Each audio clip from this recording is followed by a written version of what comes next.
मुझे बहुत खुशी हो रही है आप लोगों को ये बताते हुए कि मेरे जो ग्रुप सेशंस है वो अब दोबारा से शुरू होने वाले हैं। तो अगर आप मेरा सेशन अटेंड करना चाहते हैं तो आपको मेरी वेबसाइट पे जाना है, दैट इज़ www.sandeepmaheshwari.com। अब वहाँ पर जा करके आप फ्री में रजिस्टर कर सकते हैं। उसके बाद में आपके मोबाइल के ऊपर एक SMS आएगा जिसमें एक लिंक होगा। उस लिंक पर आप क्लिक करेंगे और अपनी सीट को कन्फर्म करेंगे तो आपको एक एंट्री पास मिलेगा जिसके बेस पर आप यहाँ पर आ सकते हैं। Wish you all the best and see you soon. Sir जैसा कि देखा गया है हम लोग डेली रूटीन में जॉब भी करते हैं सर, ठीक है, और बाकी एक्टिविटीज़ भी है, बट सर वो डेली ही रिपीट होती रहती है। एक्चुअली सुबह गए, उठे, ऑफिस गए, शाम को वापस आए, है ना, और डेली भी यही मतलब चलता रहता है सिलसिला। तो या तो एक्चुअली मुझे ये लगता है कि हमारी सारे दिन की जो है पूरी नाइट में रिवाइंड होती है और सुबह वही कैसे रिपीट होकर लग जाती है और कुछ नया हो नहीं रहा है ज़िंदगी में सर। तो मुझे लगा कि आपसे ये क्वेश्चन पूछना चाहिए कि मतलब आप इस पर थोड़ी सी एक्सप्लेनेशन तो दें सर प्लीज़। शादी हो गई है क्या आपकी? नहीं सर, बिल्कुल अभी नहीं हुआ सर। तो कुछ नया क्यों नहीं हो रहा है आपकी जिंदगी में? कुछ हो ही नहीं रहा है नया। प्लीज़ सर इस पर 5 मिनट्स की एक्सप्लेनेशन तो जरूर दीजिए आप। हाँ, नहीं ठीक है, 5 मिनट जैसी हो जाए मुझे बता देना। Please sir, thank you so much. हाँ, प्लीज हैव अ सीट। हम बोलते हैं कि हम कुछ नया करना चाहते हैं, सोचते भी हैं, बट नया करने में डर लगता है। That is called fear of the unknown. कि अगर आपकी लाइफ बुरी से बुरी भी है तो जैसी भी है नोन है। नोन मतलब होता है आपको पता है कि क्या होने वाला है सुबह उठने के बाद में, और कहां जाना है, कहां से वापस आना है, किससे मिलना है, किससे नहीं मिलना है, सब कुछ पता है। जैसे ही कुछ नया करते हो तो वहां पे रिस्क होता है। फॉर एग्जाम्पल आप मेट्रो में जा रहे हो, उसी रूट से जा रहे हो, आपको कौन रोक रहा है? अपने साथ में कोई है उससे बात करने से। आप चाहो तो बात कर सकते हो, चाहो तो किसी स्पोर्ट्स कॉम्प्लेक्स में जा सकते हो, वहां पे दोस्त बना सकते हो, चाहो तो अपने घर के बाहर ही निकल करके आप देखोगे बहुत सारे पार्क्स हैं, तो आप जा करके किसी से भी हाय हेलो कर सकते हो, बात कर सकते हो। तो उसमें कौन रोक रहा है हमको? कोई भी नहीं। लेकिन हम वो नहीं करते। क्यों? क्योंकि वहां पे फेलियर का डर है। क्योंकि हो सकता है आप जा करके पार्क में किसी से बात करोगे और वो शोर मचाने लग जाए, मुझे छेड़ रहा है, गड़बड़ हो गई, बेकार में पिटाई हो जाएगी। तो पिटाई का डर है ना। इतना तो एक माइक लेकर के बोलना। सर इतना पिटाई का डर तो होना ही चाहिए ना। इतना तो पिटाई का डर होना ही चाहिए। मतलब आप चाहते हैं कि कोई बेचारा किसी बेचारी से बात तक ना करे, और फिर आप कहते हो कि सर लव मैरिज नहीं हो पा रही है, मतलब क्या करें, कोई मिलता नहीं है, कोई मिलती नहीं है, अरेंज मैरिज में ढंग का नहीं मिलता है, क्या करें सर? अरे किसी को मौका दो, वो आकर के बात ही तो कर रहे हैं, हाय हेलो ही तो कर रहे हैं, एक स्माइल पास ही तो कर रहे हैं, उसमें भी हम गलत मतलब निकाल लेते हैं। स्माइल पास करना गुनाह हो गया क्या? ये बहुत बड़ी प्रॉब्लम है हमारे यहां पर। आप किसी दूसरी कंट्री में जाओ, यूएस में जाओ, यूके में जाओ, वहां पे चलते चलते भी आपको लोग स्माइल पास कर देंगे। यहां करके देखो।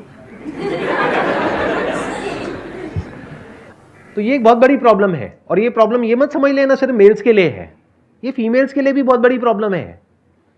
अरे आप किसी से बात ही नहीं करोगे तो आपकी एक अच्छी रिलेशनशिप बनने की पॉसिबिलिटी क्या है? पूरी लाइफ आपने डरा करके रखा लड़कों को, उन्होंने बेचारों ने हिम्मत ही नहीं करी आपके पास आने की या आपसे बात भी करने की। अब आपकी एज हो गई शादी की, अब घर वाले कह रहे हैं शादी कर लो। अब कहते हैं थोड़ा बहुत एडजस्टमेंट तो करना पड़ेगा। अब वो थोड़ा बहुत कई बार बहुत ज्यादा हो जाता है। इस एज में आप लोग बहुत अच्छे से समझ पा रहे होंगे। मैं ठीक कह रहा हूं, गलत कह रहा हूं? इस एज ग्रुप में सबसे बड़ी प्रॉब्लम क्या होती है घर वालों की तरफ से? कि अब सेटल हो गए, शादी कर लो। कितनों को ये प्रॉब्लम आ रही है? हाथ ऊपर करके बताओ। आ रही है ना? अब क्यों आ रही है प्रॉब्लम? क्योंकि इतने बढ़िया वो बैठे हैं पीछे, उनको आपने कभी मौका ही नहीं दिया और आज भी आप मौका नहीं देने वाले। मतलब इतना नहीं है कि यहां से सेशन खत्म हो रहा है, उसके बाद में चलो साथ में ऑटो में चल लेते हैं।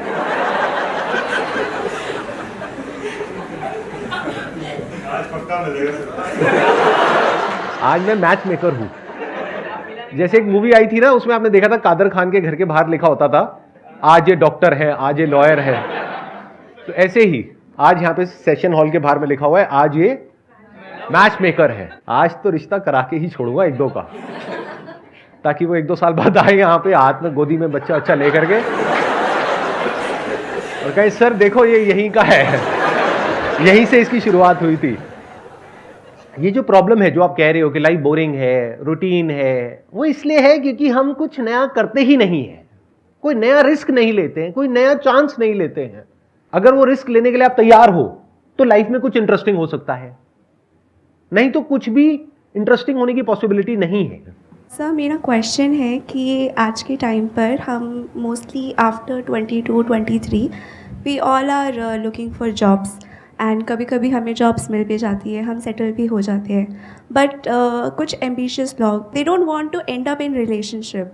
हम सबको फीलिंग्स आती है लोगों के लिए, हम कैजुअल रिलेशनशिप्स में ज़्यादा इंक्लाइन करते हैं, फिर बाद में जब बॉडी या बायोलॉजिकल नीड आती है तो भी हम कैजुअल रिलेशनशिप्स का सहारा लेते हैं। लेकिन sir after a time we feel empty and when we feel empty and if someone approaches from the other hand तो हमें कमिटमेंट इश्यूज आता है।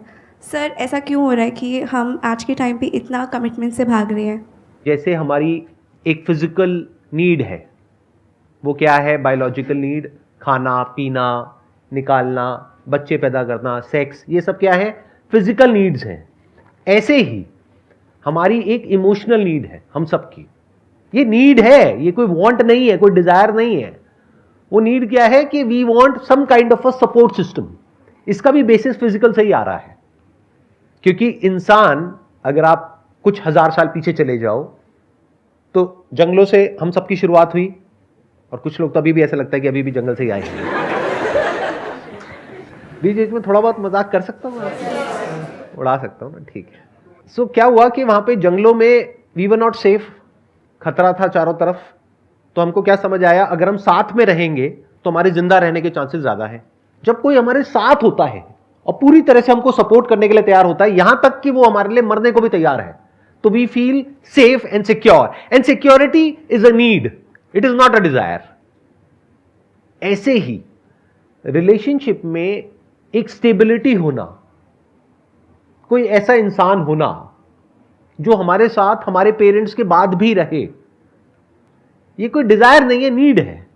बट इसको हम समझ नहीं पाते हैं। क्यों? क्योंकि कभी हमने बोर्डम को फेस नहीं किया है, लोनलीनेस को एक्चुअल में नहीं देखा है अपने अंदर झांक करके। कभी देखना है तो 3-4 दिन के लिए कहीं बाहर चले जाओ और जा करके सिर्फ बैठ जाओ 3 दिन के लिए, कोई मोबाइल लेकर के नहीं जाना है। तब आपको समझ आएगा अकेलापन होता क्या है। आज क्या है? आज आप बिजी हो। किस में बिजी हो? रैट रेस में बिजी हो। रैट रेस क्या है? पैसा कमाने की रैट रेस, जो खत्म हो ही नहीं सकती। इस रैट रेस को जीत भी गए तब भी रैट के रैट ही रहने वाले हो। क्यों? क्योंकि पहले तो ये टेंशन होती है 20-22 साल की एज में एक जॉब मिल जाए, जॉब मिल जाए, जॉब मिल जाए। आपने क्वेश्चन में भी बोला कि कुछ लोगों की जॉब लग जाती है, कुछ की नहीं, सबकी लग जाती है। नहीं लगेगी तो बेचारे कहां जाएंगे? या तो जॉब करेंगे या बिजनेस करेंगे, कुछ ना कुछ तो करेंगे ना। पैसा चाहिए, कितना चाहिए? बहुत चाहिए।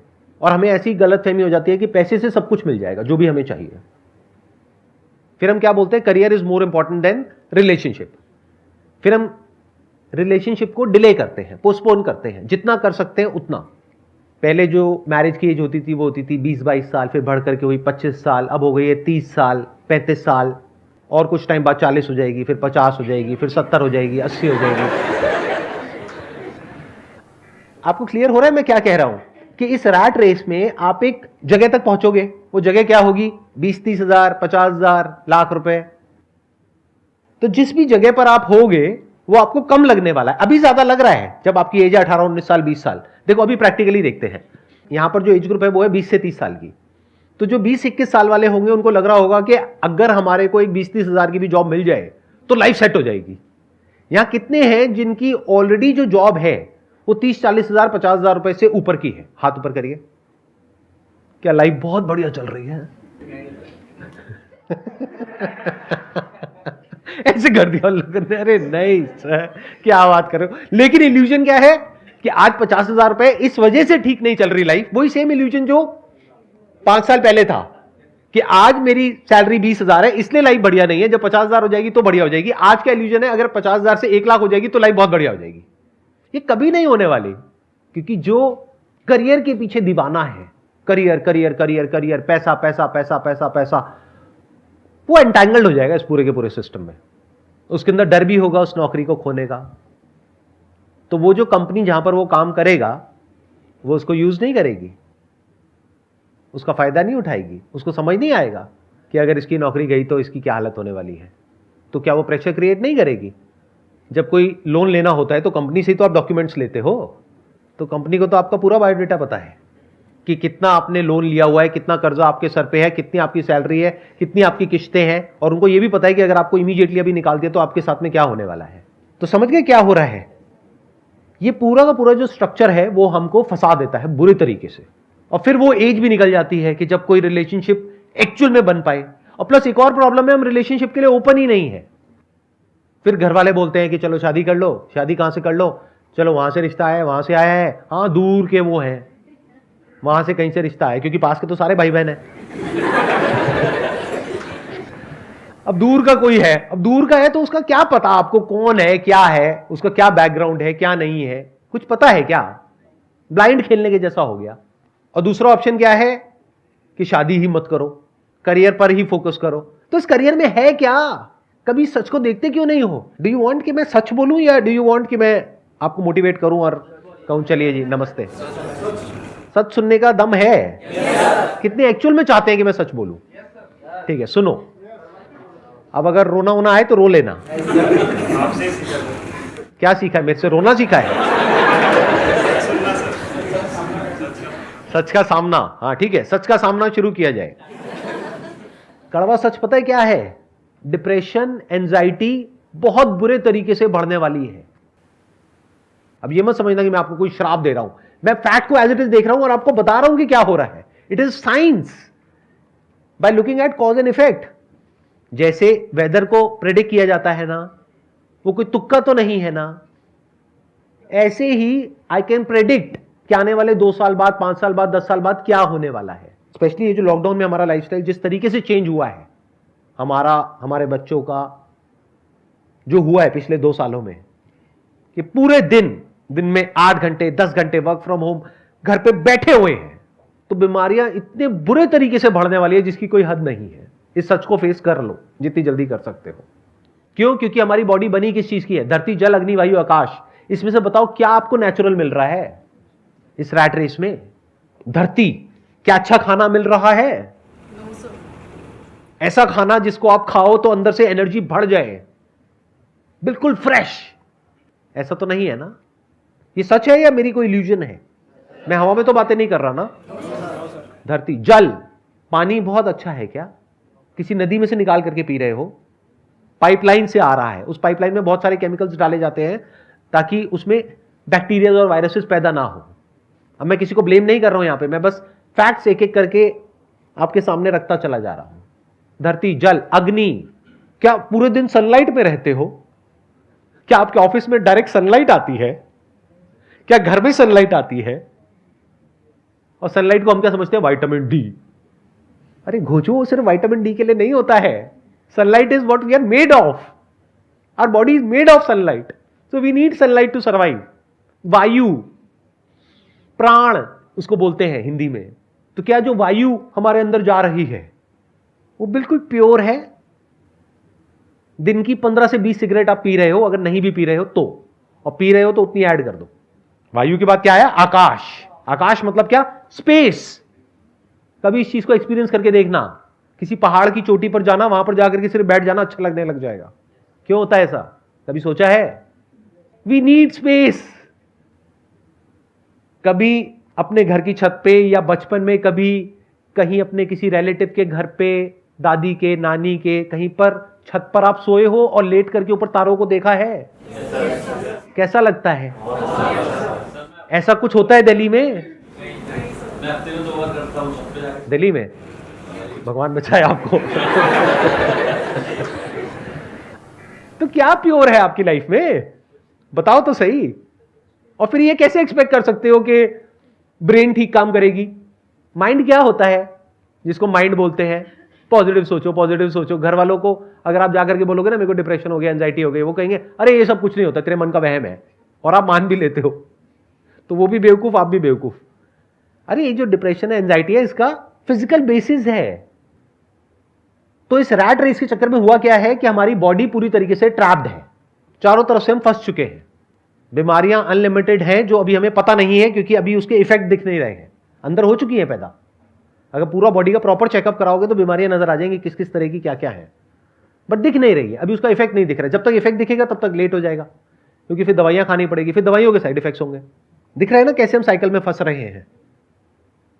तो इस साइकिल से बचना is almost next to impossible. तो जब बुरी तरीके से हम फंस जाएंगे चारों तरफ, तब उस पैसे का, उस करियर का करोगे क्या? I just wanted to ask, जिस तरह से आप सोसाइटी बता रहे हो, it's inclining toward a little dystopian society. How much it's difficult to acknowledge कि the partner you are looking for is the right partner, because it's easy to get it, easy to get out. इंसान का जो basic nature है ना, फिर चाहे वो mail हो चाहे फीमेल हो, वो ऐसा नहीं है कि एक ही पार्टनर के साथ में पूरी लाइफ रहता चला जाएगा या रहती चली जाएगी। क्या होता है, एक रिलेशनशिप से हमें कुछ मिलता है और कुछ सैक्रिफाइस करना पड़ता है। जब तक ये इक्वेशन जो मिल रहा है उसके फेवर में है, तब तक हम कुछ सैक्रिफाइस करने के लिए तैयार होते हैं। क्या सैक्रिफाइस करने के लिए तैयार होते हैं? जो हमारे बेसिक डिजायर्स हैं, बेसिक अर्जेस हैं, बेसिक नीड्स हैं। ये मत समझना कि अगर आपकी किसी से शादी हो गई, या पहले के जमाने में भी अगर किसी की, आपके पेरेंट्स की कहीं किसी से आपस में शादी हो गई, तो कभी उनके मन में ये थॉट्स ही नहीं आए, या वो कभी किसी की तरफ अट्रैक्ट ही नहीं हुए। अट्रैक्शन इज नॉर्मल, ऐसे थॉट्स आना इज ऑल्सो नॉर्मल। कभी ये मत समझने लग जाना कि ऐसे थॉट्स ही नहीं आएंगे आपके माइंड में या सामने वाले के माइंड में। बट सवाल ये उठता है, कौन वो स्टेप उठाएगा और कौन नहीं उठाएगा। अगर दोनों करियर के पीछे दीवाने हैं, तो दोनों की प्रायोरिटी क्या है? करियर। रिलेशनशिप तो है ही नहीं, सेकेंडरी है। बट अगर दोनों अच्छे दोस्त हैं, तो उनकी प्रायोरिटी कुछ और हो गई। वो हो गई कि हमें साथ में टाइम स्पेंड करना है। अब सारी इक्वेशन बदल गई। अब इस रिलेशनशिप में जो दोनों पार्टनर्स हैं, वो अपनी जो अर्जेस हैं, औरों की तरफ जो वो अट्रैक्ट हो रहे हैं, उसको सैक्रिफाइस करने के लिए तैयार हो जाएंगे। और साथ में क्योंकि दोनों को कुछ ऐसा मिल रहा है विच इज प्राइसलेस, तो उसके लिए वो कितना भी बड़ा सैक्रिफाइस देने के लिए तैयार हो जाएंगे। आप समझ रहे हो? मतलब it is basically an equation. ऐसा कभी भी नहीं था कि अट्रैक्शन नहीं था। इसका प्रूफ यह है कि पहले के जमाने में, आज से 100 साल 500 साल पीछे आप चले जाओ, कुछ राजा महाराजा होते थे, उनकी 100 बीवियां होती थी। और ऐसे कुछ कंट्रीज आज भी हैं जहां पे कुछ फीमेल्स हैं, उनके इतने हस्बैंड्स होते हैं, मल्टीपल हस्बैंड्स होते हैं। तो दोनों ही तरफ है अर्जिस। तो ये मत समझना कि आज कुछ अलग हो रहा है। जैसे आप जानवरों को देखेंगे तो बायोलॉजिकली हम में और बंदरों में ज्यादा फर्क नहीं है। तो क्या बंदर एक ही पार्टनर के साथ रहते हैं पूरी लाइफ? नहीं रहते। तो इंसान कैसे रहेगा? जब उस एक पार्टनर के साथ में उसको कुछ ऐसा मिलेगा जो कि वहां पर चीट करके मिलने वाला है, उससे ज्यादा कुछ मिल रहा होगा, तो वो चीट नहीं करेगा। इंसान जो कंट्रोल होता है ना, वो होता है प्लेजर और पेन से। अब प्लेजर क्या है? एक है इंस्टेंट प्लेजर। इंस्टेंट प्लेजर में क्या है? एक्साइटमेंट है, रश है, थ्रिल है, कुछ नयापन है, नशा है। ये सब क्या है? Instant pleasure. तो इसको क्यों सेक्रीफाइस करेगा एक इंसान, और कब करेगा? जब उसको समझ आएगा कि प्लेजर क्या होता है और हैप्पीनेस क्या होती है। अब उसको ये सब समझने की जरूरत भी नहीं है, एक इंसान फील कर लेता है। बहुत लोग हैं वो साइकोलॉजिकली इतनी मेरी बातों को समझ नहीं पाएंगे, बट वो एक अच्छी रिलेशनशिप में है और वो चीट नहीं कर रहे हैं एक दूसरे को। क्यों? क्योंकि उनको उस रिलेशनशिप से कुछ ऐसा मिल रहा है दोनों को जो उनको एक्चुअल में चाहिए, जो उनके लिए ज्यादा इंपॉर्टेंट है उससे, जो कि टेम्पररी उनको कुछ सेकेंड्स का या कुछ मिनट का प्लेजर मिलेगा। तब वो सेक्रीफाइस करने के लिए तैयार है। सर, जैसा कि आप कह रहे हैं कि एक पहले फ्रेंडशिप होनी चाहिए, और फ्रेंडशिप भी ऐसी कि जिससे हम सारी बातें शेयर कर सकें, कोई हिचकिचाहट ना हो, और वो फ्रेंडशिप आफ्टर रिलेशनशिप भी रहनी चाहिए। तो it means you are saying like प्यार दोस्ती है काइंड ऑफ लाइक। प्यार अलग है, उसके लिए मेरा आप एक सेशन देखिए व्हाट इज लव, और दोस्ती के लिए सेशन देखिए व्हाट इज फ्रेंडशिप। ये मैंने कर दी अपनी marketing. Wish you all the very best. It was pleasure talking to you and pleasure meeting you all. Thank you so much.